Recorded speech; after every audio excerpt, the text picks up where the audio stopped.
La pandémie a mis à mal évidemment nos sociétés, nos systèmes, à commencer par nos systèmes de santé, notre économie. Et en effet, il faut regarder aussi ses effets sur notre démocratie. Et la réponse, elle se trouve dans la façon dont nos pouvoirs publics, alors je parle notamment de la France, ont géré cette pandémie et cette crise. Et tout n'est pas acheté évidemment en France. Heureusement qu'on est dans un pays qui a un système de protection sociale qui a permis d'avoir du chômage partiel, qui a permis de quasi arrêter l'activité économique sans que ça n'ait une incidence catastrophique d'office, comme dans bien des pays en développement par exemple, qui ont connu la famine. Bon, on n'est pas dans cette situation-là. Néanmoins, sur la gestion de crise et le leadership de la crise, on peut se poser des questions quand on constate par exemple que des éléments aussi importants que les métiers du care, ce dont on parle beaucoup dans le livre Alexandra Laugier, ces femmes surtout, ces hommes qui font le gros des soignants, des caissières, des livreurs, etc., qui nous ont permis finalement de résister à cette crise, qui ont permis de sauver des vies au sens biologique et de maintenir des vies au sens social, des liens entre nous. Eh bien, ces métiers-là, ces femmes et ces hommes-là, ont été totalement absents de la gestion de crise et de la réponse apportée à la crise. Et c'est vrai que nous, notre angle d'attaque dans le livre, c'est de dire, mais c'est étonnant, parce qu'au moment où on se met à applaudir ces métiers du care tous les soirs à nos fenêtres, et qu'on constate que 80% de ces gens sont des femmes, eh bien, dans l'expertise, dans le commentaire médiatique, dans le leadership politique, les femmes sont aux abonnés absents. On ne les voit plus pendant quasiment toute la crise. Qu'est-ce que ça signifie, nos sociétés? Ça signifie qu'au fond, les droits et les acquis qu'on a pensé avoir gagnés en matière d'égalité femmes-hommes sont très friables et peuvent être remis en question à chaque crise. Et donc, oui, il y va de la démocratie, parce que finalement, c'est une question démocratique que de savoir si toutes les voix de notre société sont entendues et prises en compte. Pourquoi? Parce que c'est le fait que toutes les voix de notre société soient prises en compte qui fait que les priorités politiques dont on va décider, quand on dira ce qui est juste et ce qui est injuste, ce qui est bien et ce qui est mal, etc., apparaîtront comme légitimes. Si ces priorités politiques sont décidées par un petit nombre d'individus, en l'occurrence très masculins, très élitistes, qui ne prend pas en considération le vécu des quartiers populaires, qui ne prend pas en considération les métiers du care que j'évoquais, etc., eh bien, est-ce que c'est bien légitime? Est-ce que ces priorités sont les bonnes? Et par exemple, l'illustration, c'est le mode de gestion de la crise qui a été celui du pouvoir, qui a été un mode très guerroyant en quelque sorte. C'était vraiment la rhétorique de la guerre. Est-ce qu'elle était adaptée? Est-ce que c'était ça? Est-ce qu'il fallait désigner en la personne du virus un ennemi qui nous en voulait, etc. Est-ce qu'il fallait convoquer des comités de défense dont vous aurez remarqué qu'ils étaient exclusivement masculins? Est-ce qu'il fallait asséner des discours magistraux qui ne souffraient aucune contestation? Non, non, pas la peine de porter des masques. Ah bon? Est-ce qu'il ne valait pas mieux miser sur une autre rhétorique, qui est la rhétorique du care, qui est faite de coopération, de responsabilisation des citoyens?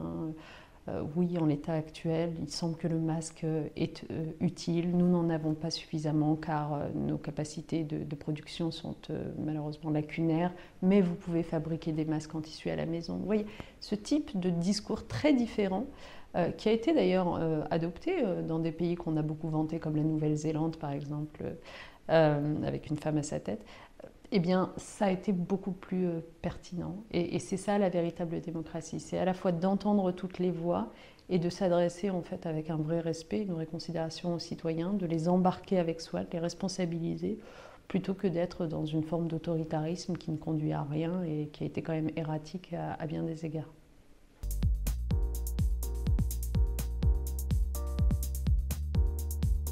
Alors, l'évocation de MeToo est intéressante parce que de toute façon, MeToo, qui est un mouvement que j'ai à titre personnel beaucoup soutenu, je trouve que c'est formidable cette libération de la parole des femmes et des femmes victimes.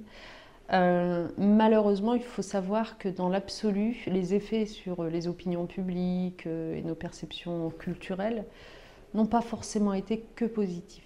C'est-à-dire qu'en réalité, cette libération de la parole a permis à certains égards une prise de conscience de l'ampleur des violences.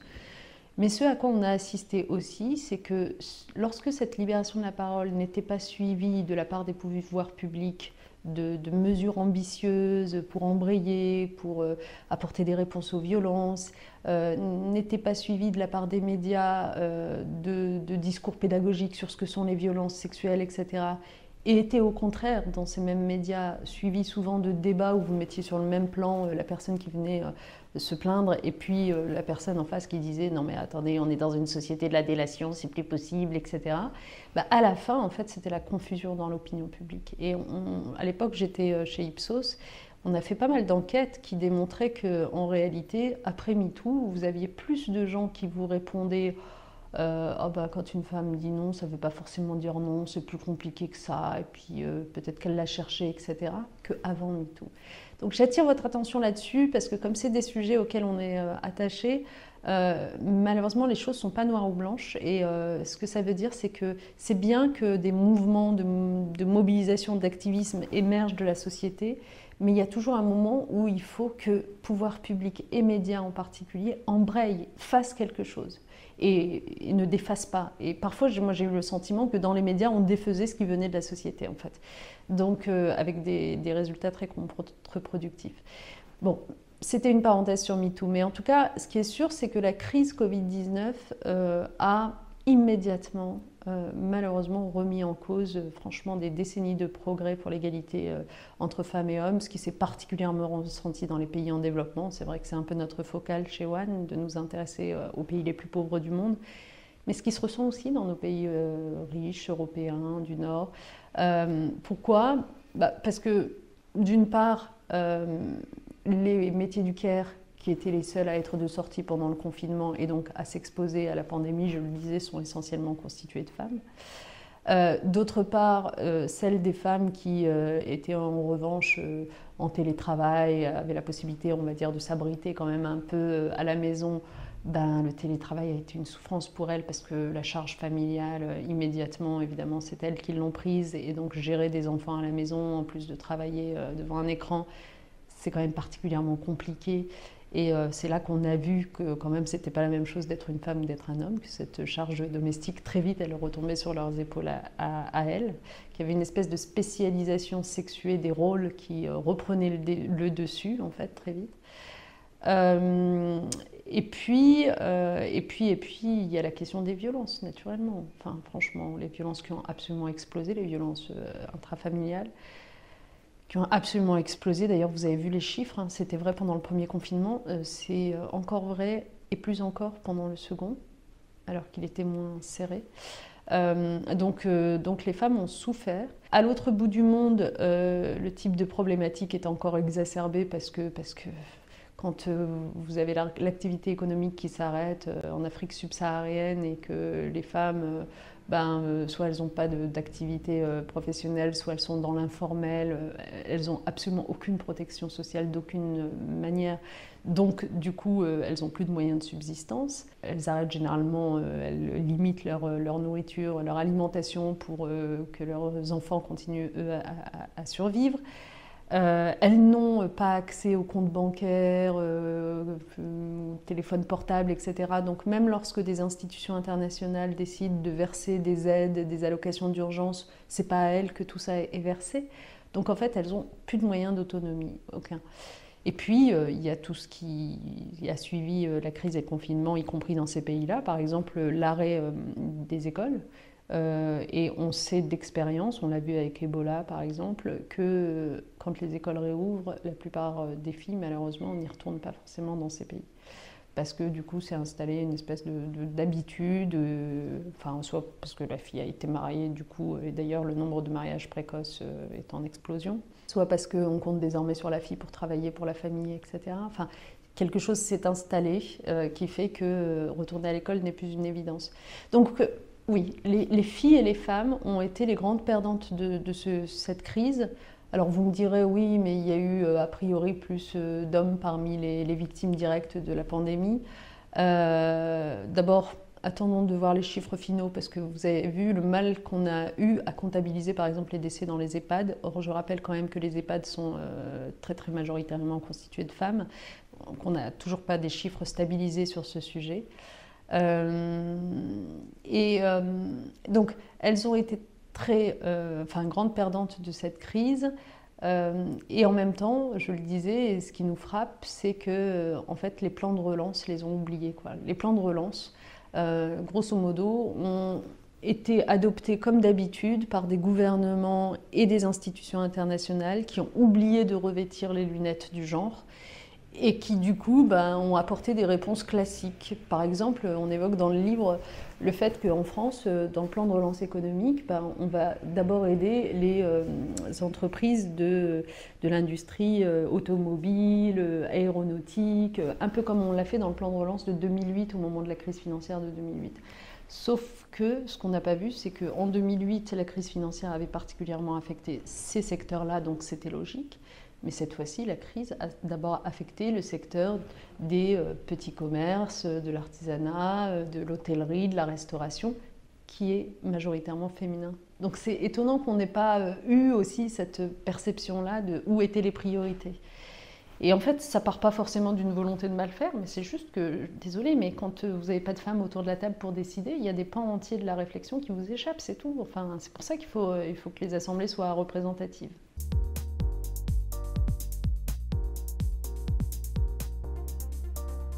En fait, démocratie du care, politique du care, éthique du care, l'idée derrière tout ça, c'est de dire qu'on a besoin d'une politique qui fasse plus attention aux autres, en fait, tout simplement. C'est-à-dire qu'au fond, qu'est-ce qui caractérise les métiers du care? Puisque le care, vous voyez, c'est intéressant qu'on utilise un terme anglo-saxon, ça veut dire qu'il n'y a pas vraiment l'équivalent en français, mais en fait, le care, c'est pas seulement le soin, c'est l'attention aux autres, c'est le souci des autres. Donc, ce qui caractérise les métiers du care, c'est au fond qu'ils tournent autour de l'humain. On va chercher à préserver votre vie, on va chercher à faciliter votre vie. Les aides à domicile, etc., vont chercher à maintenir du lien avec des personnes âgées oubliées et reléguées sinon. Enfin, c'est cette notion de lien et de considération, d'attention apportée à l'humain. Eh bien, on estime que plutôt que de la reléguer à certains métiers déconsidérés, plutôt que de se dire, de toute façon, c'est un truc de bonne femme, entre guillemets, puisque le domestique en tant que tel a toujours été un truc de bonne femme, et d'ailleurs c'est la raison pour laquelle on le paye si mal et on le valorise si mal, parce que finalement, dans notre inconscient collectif, on continue à le voir comme quelque chose qui relève de l'altruisme, de la générosité. Eh bien, plutôt que de faire ça, en fait, se dire, mais il y a là les valeurs essentielles dont on a besoin aujourd'hui, en fait, dans la société qui est la nôtre, pour faire face, dans le monde qui est le nôtre, pour faire face aux défis qui nous attendent, le changement climatique, la lutte contre les inégalités qui ont explosé, etc. On a besoin de ça précisément, on a besoin de ce care. On a besoin de cette forme d'éthique qui fait que le plus important de tout, c'est l'humain. Le plus important de tout, c'est la vie humaine. Le plus important de tout, c'est l'humain dans son bien-être, le lien qu'on lui permet de créer, etc. Donc, l'éthique du care, c'est par exemple, pour des responsables politiques, c'est de mettre la priorité là où elle doit être, notamment dans les services publics, parce que c'est quand même beaucoup les services publics qui permettent de créer ce lien, qui permettent de s'occuper des gens. Si on est juste dans une société ultra-capitaliste où seul l'intérêt mercantile guide vos choix, oui, vous n'avez pas de raison d'avoir des bureaux de poste dans les communes rurales, puisque en effet, vous ne gagnerez pas d'argent avec ça. Si vous êtes dans une éthique du care où vous dites non mais attends, il faut d'abord que je pense en termes de la personne la plus éloignée, la plus vulnérable, la plus en difficulté, qu'est-ce qu'on fait pour que malgré tout, elle ait sa place dans cette société, qu'elle s'y sente bien, alors vous pensez lien, alors vous pensez soin, alors vous pensez attention. Et là, vos décisions sont tout à fait différentes de celles nombreuses qui ont été prises ces dernières années et ces dernières décennies. Vous affaiblissez pas l'hôpital, parce que vous avez besoin des soignants. Vous rémunérez mieux les enseignants, parce qu'il n'y a rien de plus important que d'émanciper les enfants et dans de bonnes conditions. Enfin voilà, vous avez des services publics qui sont reconnus comme tels. C'est ça pour moi l'éthique du care. Oui, le Caire, c'est notre thèse. Le Caire est féministe dans le sens où, vous voyez ce que je disais à propos de la nécessité d'entendre toutes les voix de la société et de ne pas laisser le pouvoir accaparé par quelques-uns. Bah, franchement, vous y reconnaissez pas le féminisme, hein, c'est évident. Je veux dire, le féminisme, pour moi, c'est le mouvement le plus fort, le plus cohérent dans la durée, qui lutte justement depuis, depuis la nuit des temps, parce qu'il existe depuis fort longtemps, le féminisme, qui lutte contre l'accaparement du pouvoir par quelques-uns, ce qu'il appelle, lui, le patriarcat. Et qui lutte depuis tellement longtemps qu'il en connaît les mécanismes à la fois visibles et les mécanismes implicites. Les féministes savent que ça n'est pas simplement parce que je sais pas, les hommes sont en moyenne payés plus que les femmes que cette inégalité est là. C'est pas simplement dans les données visibles, physiques, statistiques qu'on voit le patriarcat. Les féministes savent que c'est aussi dans le fait que, ce que je disais tout à l'heure, on entend beaucoup moins la voix des femmes sur les plateaux télé ou à la radio, y compris pour raconter des bêtises, hein, mais que ça compte en fait. Le fait de ne pas les entendre, en réalité, c'est une forme d'accaparement de la parole, de l'expertise par d'autres. Et je pense que cette expérience du combat contre le patriarcat est utile à tous les combats contre les inégalités et contre l'accaparement du pouvoir par quelques-uns. Tous les combats contre les discriminations ont à se nourrir de cette expérience-là. Et c'est pour ça que je pense que finalement, le care, qui est donc le contraire des discriminations, le contraire de l'accaparement du pouvoir, etc., si on reprend ma définition de tout à l'heure, puisque le care se souciant de tous, donnant la voix à tous, et établissant une relation plutôt de coopération et de lien, ben c'est le contraire de l'accaparement du pouvoir. Le care est en effet profondément féministe. Ils ont la même philosophie à leur source.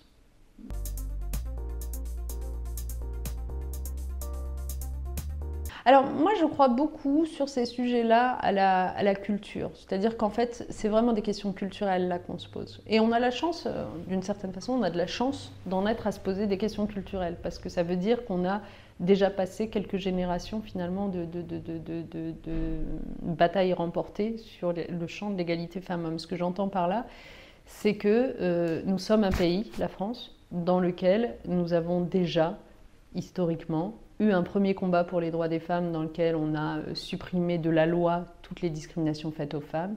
Oui, on est dans un pays dans lequel les femmes peuvent ouvrir un compte en banque sans obtenir l'autorisation de leur mari, désormais, ce qui n'était pas le cas dans les années 50.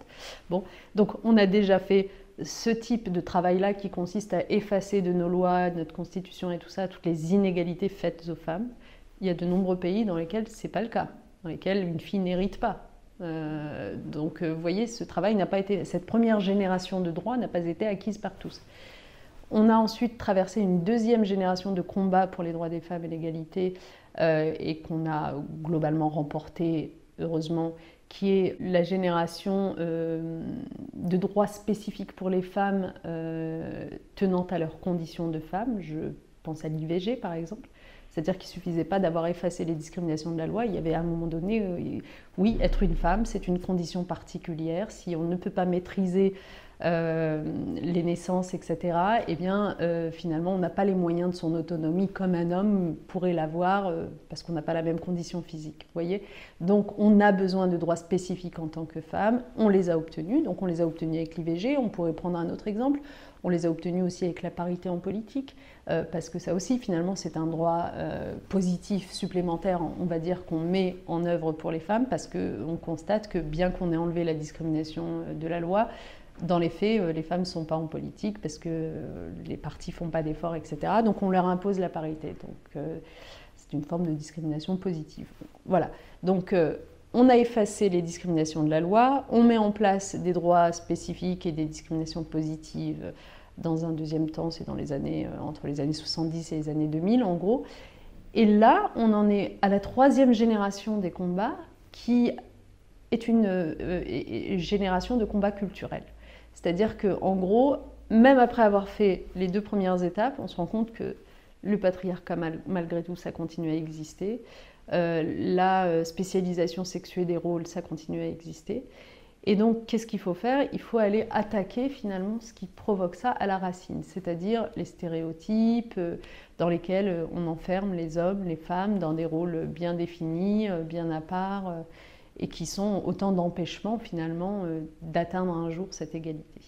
Et parmi ces stéréotypes, il y a l'idée que le domestique dépend de la femme. Que la famille, les enfants, ça relève des femmes. Et pour attaquer ces stéréotypes, vous savez, c'est Einstein qui disait il n'y a rien de plus... Voilà, ce qui est plus dur à pulvériser qu'un atome, c'est les stéréotypes. Eh bien, pour les pulvériser, ce qu'il faut, c'est une action culturelle, en fait. Cette action culturelle, les pouvoirs publics peuvent jouer un rôle, notamment quand justement ils installent l'apprentissage de l'égalité filles-garçons à l'école. C'est une action culturelle en tant que telle. Mais il y a aussi d'autres acteurs. Les médias, le cinéma, la télévision ont un rôle à jouer pour pulvériser ces stéréotypes et sortir de l'idée qu'il y a certaines tâches qui relèvent des seules femmes. Je donne un exemple de ce qui a par exemple bien marché en la matière. Regardez ces émissions de cuisine qui ont beaucoup vu le jour ces dernières années, Top Chef, etc., qui ont valorisé l'acte de faire la cuisine à la maison, vraiment valorisé. Moi, j'ai vu franchement, notamment dans notre génération et dans les plus jeunes, beaucoup d'hommes qui n'auraient pas été spontanément attirés par ça, ou qui ne se seraient pas dit en tout cas que ça pouvait être leur rôle à la maison, se mettre à la cuisine, vraiment. Parce qu'on est dans une valorisation culturelle, c'est symboliquement top de faire ça. Eh bien, il faudrait qu'on arrive avec d'autres tâches qui restent encore un peu trop de la charge des femmes, comme par exemple changer les couches, ou je sais pas moi, faire les lessives. Pour celles qui ont été en confinement et télétravail, vous savez qu'à chaque fois entre deux calls, on allait faire une lessive. Bon, ce genre de choses, il faudrait que d'une façon ou d'une autre, culturellement, on les valorise suffisamment pour que les hommes aussi se les approprient.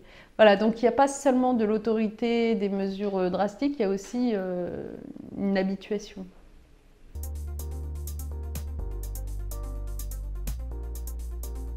Pourquoi est-ce que pourquoi est-ce qu'on parle avec Sandra de cela dans le livre? C'est parce que, en fait, ce qu'on a vu à l'œuvre pendant la pandémie Covid-19, la crise, enfin tout ce que je viens de raconter de la dégradation de la situation des femmes, en réalité, c'est pas nouveau. Et en fait, on a un autre exemple qui est là sous nos yeux depuis des années, mais dont on parle assez peu, c'est la crise climatique qui est à l'œuvre quand même depuis fort longtemps et qui va aller en s'aggravant et dont on voit déjà, notamment dans les pays les plus touchés par ces dysfonctionnements-là, les tsunamis, les inondations, etc., dont on voit déjà que les principales victimes sont les femmes. C'est absolument évident, hein. Et pour le coup, pas simplement en termes de dégradation de leur situation personnelle, mais en termes de mortalité directe et immédiate. Et vous avez des tas d'exemples, le tsunami en Indonésie, la Nouvelle-Orléans. À chaque fois, vous reprenez ces grands dysfonctionnements climatiques et vous vous rendez compte que les femmes étaient touchées entre 3 et 5 fois plus que les hommes. Pourquoi ? Notamment s'agissant des pays du tiers-monde, parce que généralement, les femmes, ce sont celles à qui on n'a pas pris la peine d'apprendre à courir ou à nager. Ça paraît bête de le dire comme ça, mais c'est la réalité. Ce sont celles qui sont empêtrées dans des tenues incommodes, ce sont celles qui sont auprès des plus jeunes ou des plus âgés, s'occupent justement des plus vulnérables. Et donc, évidemment, c'est les moins en capacité, lorsque la vague arrive, de se mettre à courir, à monter aux arbres, à s'enfuir en laissant tout derrière elles. Il y a les petits. Bon, donc, en fait, la crise environnementale qui d'ores et déjà est à l'œuvre impacte et fait des femmes les grandes perdantes. En même temps, quand on regarde comment est-ce que les femmes interagissent avec leur environnement, et notamment dans ces pays où elles sont au contact assez régulier de la terre, etc., ce qui n'est pas forcément le cas ici dans nos villes, hein, mais dans ces pays en voie de développement, on se rend compte qu'elles ont justement au contraire développé un rapport à la nature qui est assez différent de celui que les hommes ont. C'est un peu ça l'écoféminisme. C'est un rapport plus respectueux des saisonnalités, un rapport plus respectueux de manière générale, moins dans l'exploitation permanente, la surexploitation permanente des ressources de la nature. Et donc du coup, on se dit, mais en fait, elles sont les agents du changement, ces femmes. C'est à la fois les premières victimes de la crise environnementale, elles sont les agents du changement parce qu'elles comprennent comment gérer notre rapport à la Terre. Et en même temps, encore une fois, c'est elle qu'on n'entend pas dans les lieux de leadership et de décision politique sur le sujet. Donc, je pense que si on veut vraiment lutter contre le changement climatique, à un moment donné, il faut aussi se la poser sous l'angle du genre. Il faut aussi se demander où sont les femmes. Il faut aussi, encore une fois, je répète, il faut aussi qu'autour de la table, il y ait les femmes, point. Parce que sinon, on passe aussi à côté de ce sujet-là.